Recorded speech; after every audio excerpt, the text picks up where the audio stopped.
안녕하십니까. 오늘은 이제 본격적으로 첫 시간 시작하겠습니다. 돈에 대해서 이야기를 할 건데 좀 더 자세히 이제 첫 번째 시간이니까요. 오늘의 주제는 너 자신을 알라. 너 자신을 알라. 소크라테스의 주제가 되겠네요. 여기에서 너란 상대방을 지칭하는 게 아니죠. 나 자신을 알아야 된다라는 의미입니다. 그러면 나 자신을 알기 위해서 우선 나에 대해서 파악을 해보겠습니다. 나라는 존재는 유한한 존재입니다. 유한한 존재라는 게 뭘까요? 목숨이 유한하다는 거죠. 나의 목숨은 무한하지 않아요. 유한합니다. 나의 수입과 지출을 내 평생을 두고 한번 생각을 해보자는 거죠. 인간은 필연적으로 누군가의 도움을 받게 되어 있습니다. 내가 돈을 벌기 전까지는요. 그게 이제 보통은 부모가 되죠. 어린 시절에는. 어린 시절에는 부모에게 의탁합니다. 그리고 성인이 돼서는 내가 내 돈을 마련을 하겠죠. 그리고 성인 이후에 노년이 되면 나는 늙은 나와 혹은 내 부모와 혹은 내 자식을 케어해야 합니다. 이것은 어떻게 보면 인간의 행복과 굉장히 밀접한 관계가 있죠. 사람마다 자신의 의무를 한정짓곤합니다. 그게 그 사람의 행복의 기준이면 그건 늘 박수 받아야 될 일이라고 생각을 해요. 그런데 누군가는 나는 가족도 케어하고 예를 들면 부모, 자식, 그리고 형제자매도 도와줄 수 있다면 도와줘야 된다라고 생각을 하면 그 전에 그런 좋은 마음을 먹기 전에 나 자신을 파악하는 게 굉장히 중요합니다. 굉장히 중요하기 때문에 반드시 집중해서 들어주세요. 네, 좋은 마음 너무 좋죠? 좋은 마음 갖고 누군가를 도와주고 누군가를 케어하고 싶은 마음 진짜 기특하고 칭찬받아야 되는 일 맞습니다. 그런데 선행돼야 되는 게 있다고 했잖아요. 자기 자신에 대한 먼저 정확한 파악. 그게 안 된 상태에서 좋은 마음을 갖고 있다면 나는 어떻게 될까요? 중요한 나 말이에요. 그 목표를 실행하고 인생의 기쁨과 슬픔, 그 모든 것을 감당해야 되는 나 말이에요. 그리고 이런 나를 늙은 나, 지금의 나가 아니에요. 지금의 나는 충분히 무엇이든 할 수 있는 나이에요. 밖에 나가서 뭘 하도 못하겠습니까? 그런데 나이 든 나는 어떨까요? 나이 든 나는 안 그럴 수도 있어요. 그러면 현재 파악에 이 지금의 내가 아닌 앞으로의 나, 평생 살아갈 나를 단 한 번이라도 반드시 체크해야 된다는 거예요. 그런 다음에 그 다음 단계를 준비하면 됩니다. 그렇다면 첫 번째, 재무상태 파악하기 들어가겠습니다. 내 현 시점의 재무상태 파악하기. 내게 소득이 있는지 알아봐야겠죠. 소득은 근로소득뿐만이 아니라 그게 임대소득이든 무슨 소득이든 연금소득이든 상관없습니다. 내가 매달 들어오는 고정 수입이 바로 나의 수입인 거죠. 그러면 내가 수입이 얼마인지를 한 달 수입이 얼마인지를 먼저 생각을 해보는 거예요. 그리고 한 달 동안 꼭 나가야 되는 것들을 적어보는 거죠. 그런데 꼭 나가야 되는 거를 적고 실제 나가야 되는 것들도 적어야 됩니다. 이 두 가지를 별개로 적는 게 굉장히 중요해요. 두 가지를 별개로 적는 이유는 어떻게 보면 순간 딱 들었을 때 다 아실 거예요. 꼭 나가야 되는 돈과 실제 나가는 돈의 차이를 살펴보면 내가 이게 진짜 나가야 되는 건지 알아볼 수 있겠죠? 그런데 여기에서 함정에 빠질 수 있는 것들이 있어요. 예를 들면 나는 꼭 나가야 되는 거라고 생각을 했는데 어쩌면 꼭 나가야 되지 않아도 되는 거죠. 예를 들면 자동차 할부금도 이에 속할 수 있어요. 자동차를 샀기 때문에 할부금이 나가죠. 그런데 자동차를 사지 않았다면, 새 차를 사지 않고 기존 차를 몰았다면, 아니면 새 차를 구입하지 않았다면 안 나가도 되는 돈이죠. 물론 이거는 그 후에 하는 생각이에요. 그리고 내게 자녀가 있다면 자녀의 학원비도 한번 생각을 해보는 거죠. 꼭 나가야 되는 돈이 됐지만 그게 진짜 꼭 나가야 되는 건지. 제가 꼭 나가야 된다라고 하는 것들은요. 내 생계와 의식주 중에서 대부분 주에 대한 게 가장 기본일 거예요. 내가 집이 있다면 담보대출을 받았다면 담보대출 원리금이 나갈 수 있고요. 내가 전세자금 대출을 받았으면 전세자금에 대한 원리금이 나갈 수 있습니다. 그리고 내가 월세를 살고 있다면 월세에 대한 지출이 있을 거예요. 그런데 이것도 사실은 한 번은 점검을 해봐야 되는 거죠. 내가 꼭 집을 샀어야 되나? 무리해서 혹은 영끌로 집을 샀나? 아니면 내가 지금 지불하고 있는 월세, 관리비 이거 정말 합당한 건가? 라고 생각을 해봐야죠. 그러니 사실 꼭 나가야 되는 돈을 확인하는 과정은 아주 중요하고 나 자신을 우선 점검하는 기본이 되는 거예요. 그래서 내가 지금 하는 것들을 정말 꼼꼼하게 적는 게 먼저 중요해요. 우리가 늘 얘기하잖아요. 무언가를 진행을 할 때 나 자신을 알면 그 다음은 좀 더 쉬워지거든요. 그 나 자신에서 내가 돈을 모아야 된다라고 생각을 했다면 내 현재의 수입과 지출에 대한 정확한 판단, 기준, 그게 굉장히 중요합니다.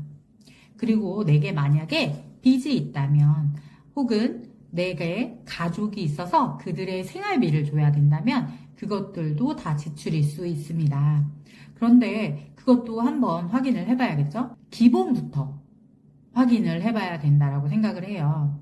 뭐냐면 이거는 원래부터 했던 거야. 이건 원래부터 내 몫이었던 거야. 그런 것 자체를 다시 한번 생각해 보자는 거죠. 진짜로 나만 해야 되는 건가? 진짜로 내가 해야 되는 건가? 진짜로 반드시 해야 되는 건가? 그것을 확인할 필요가 있습니다. 내가 수입과 지출을 확인할 때 내가 재무 목표를 달성을 하기 위해서 하는 거기 때문에 내가 단순 수입과 지출만 판단해서는 안 되는 거예요. 그러면 왜 굳이 그런 걸 생각해야 되냐라고 할 수 있죠. 그런데 아무래도 생각을 안 했을 경우에 그렇다면 노년에 위험을 당할 수 있으니까요. 그런 위험으로부터 벗어나기 위해서 나는 계획을 세워야 됩니다. 세우기 싫다고 해도 그런 게 귀찮아. 나는 너무 신경 쓰고 싶지 않아. 그런다고 해서 무시할 건 아니라고 생각을 해요. 그러면 나 자신을 알라에서 첫 번째, 나는 유한한 인간이기 때문에 그렇다면 나는 내가 벌 수 있는, 내가 수입을 얻을 수 있는 기간이 얼마지? 라는 것이 가장 중요합니다. 그것을 생각을 해야 돼요. 내가 부모복이 있어서 나는 어렸을 때 유복하게 살았다. 굉장히 축복받을 만한 일이죠. 그런데 성인이 돼서는 나도 내 자식에게 내 자식이 유복하게 유복한 존재로 살아갈 수 있게 하려면 내 자신이 경제적 자립과 경제적인 대물림을 할 수 있는 그런 어떤 초석이 돼야겠죠. 그리고 만약에 내가 부모가 좀 돈이 많지 않았다. 그런데 나는 앞으로 자식에게 좀 남겨주는 부모가 되고 싶다. 그렇다면 계획이 중요할 겁니다. 그러면 내가 벌 수 있는 기간을 생각을 해보는 거예요. 각각. 누군가는 20년이 될 수도 있고요. 누군가는 40년이 될 수도 있고요. 누군가는 태어난 순간부터 죽는 날까지 돈이 마르지 않는 사람들도 있을 겁니다. 그렇기 때문에 나는 나 자신을 파악해야 됩니다. 그래서 저는 저 자신을 어렸을 때 파악을 했습니다. 저는 부모에게 물려받을 거라고는 빚밖에 없었어요. 빚. 그리고 성인이 돼서도 부모가 남겨준 빚을 열심히 갚아야 했습니다. 부모뿐인가요? 뭐 결혼을 해서 배우자의 부모님의 병원비 그리고 여러 가지 어떤 지출의 상황에 놓였었습니다. 내가 기꺼이 할 수 있다면 하면 가장 좋죠. 그리고 그게 버겁지 않다면 늘 기쁘게 할 수 있을 거예요. 왜냐하면 우리는 가족을 사랑하니까요. 그러나 인간은 각자 굉장히 이기적인 사람이잖아요. 저는 굉장히 이기적인 사람이거든요. 그러다 보니까 저는 그런 것에 힘듦을 느꼈습니다. 그래서 굉장히 판단을 많이 했었어야 합니다. 순간적인 판단을요. 그래서 그 후에는 저 자신을 굉장히 계획형으로 바꿔 나갔던 것 같아요. 어쩌면 제가 처음부터 계획형이었는지는 모르겠지만 살면서 저는 분명한 계획형이 된 건 맞는 것 같습니다. 그래서 저는 계획을 하게 됐는데요. 몇 년 동안 내가 일할 수 있지? 라는 걸 생각을 했어요. 그랬더니 제가 일할 수 있는 기간은 오래 길어봤자 한 40년이겠더라고요. 내가 20살 때부터 일을 했으니까 60살 정도면 아무리 늦어도 은퇴를 해야겠지? 라는 생각을 했던 것 같아요. 그런데 내가 앞으로 살아야 하는 날은 얼마죠? 그건 모르겠어요. 물론 내일 죽을 수도 있고 오늘 죽을 수도 있습니다. 그렇지만 운 나쁘면, 아니 운이 좋은 건가요? 100살도 살 수 있고 요즘처럼 AI 기술, 의료 기술, 최첨단 기술이 발달할수록 인간의 수명은 점차 계속 늘어날 거예요.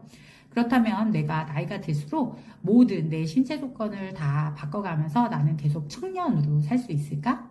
그렇지 않으면 나는 돈이 없다면 나의 목숨은 나이가 들면 그 소명을 다할 거예요. 그건 내가 선택하지 않아도 다가오겠죠?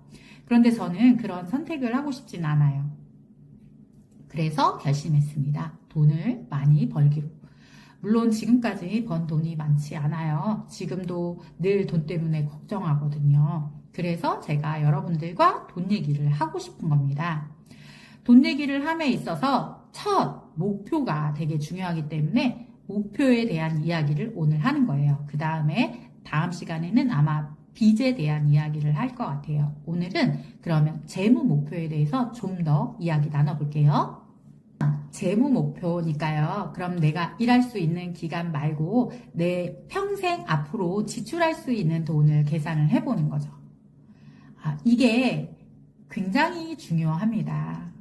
이래야 내가 돈을 수치로 알아야 내가 돈을 모으거든요. 안 그러면 지금 당장의 행복을 누리기 위해 인간은 양보하고 싶어 하지 않아요.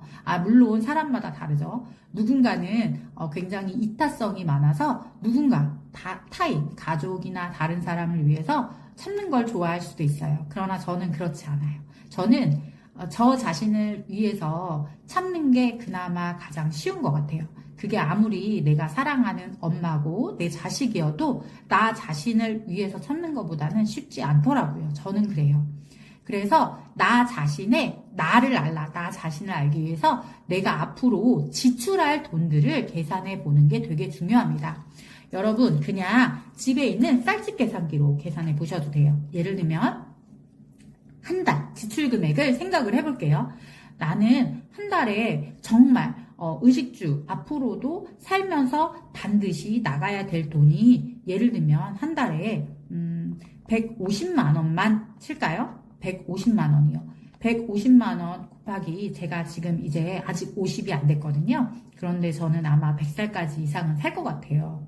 요즘 다 100살까지 이상은 산다고 하잖아요. 근데 사실 150만 원 아니거든요. 저는 굉장히 많은 지출이 있어요. 담보대출도 있고 현실적으로 제가 얼마를 매달 쓰는지 계산을 해보겠습니다. 저는 더 많은 돈이 쓰지만 이거는 지금 단기적인 이야기예요. 단기. 그러니까 앞으로 한 5년 후? 아니 3년 후? 3년이 지나면 이렇게까지 지출이 많지는 않을 거예요. 그런데 3년이 지나도 지출이 될 만한 품목들을 생각을 해봤어요. 내가 어떤 집에 살든 월세로 살든 담보대출을 받든 아니면 대출이 없든 관리비나 이런 것들 기본적으로 나가겠죠. 그리고 보험료가 나갈 거예요. 그리고 뭐가 나갈까요? 기본적인 먹는데 돈이 나가겠죠. 그리고 세금 나갈 거고요. 그게 아무리 적어도 그리고 운전을 하게 된다면 그게 할부로 사지 않아도 보험료 기본적으로 나가는 것들 따지면 그래도 최소 200만 원 정도는 나갈 것 같아요. 이것도 안타까운 건 물가 상승이 안 된다라는 걸 전제로 하는 거예요. 그러면 200만 원을 내가 앞으로 50년 더 산다.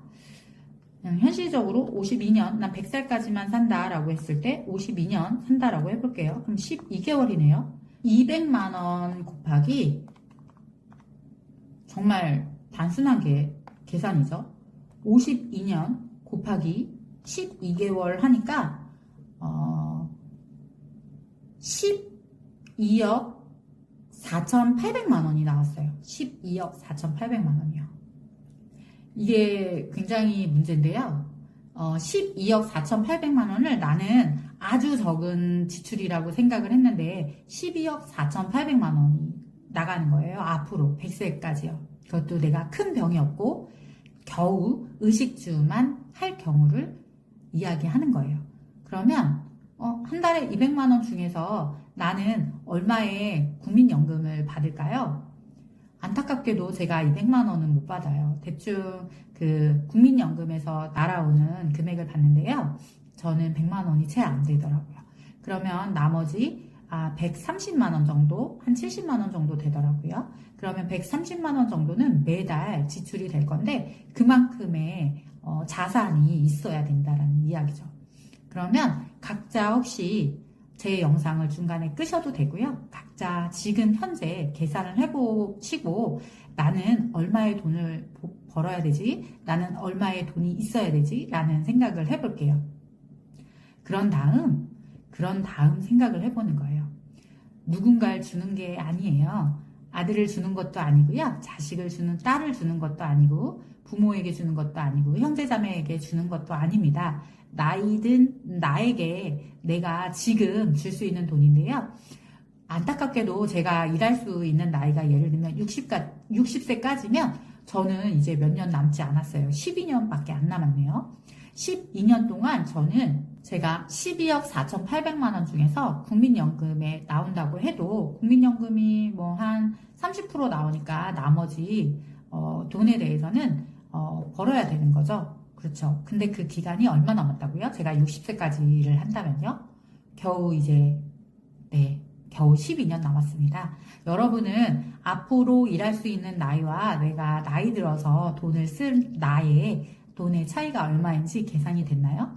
그러면 지금 현재의 내 지출, 내 수입을 정말 이제는 좀 알아봐야 되는 시간이라는 인지가 되셨을까요?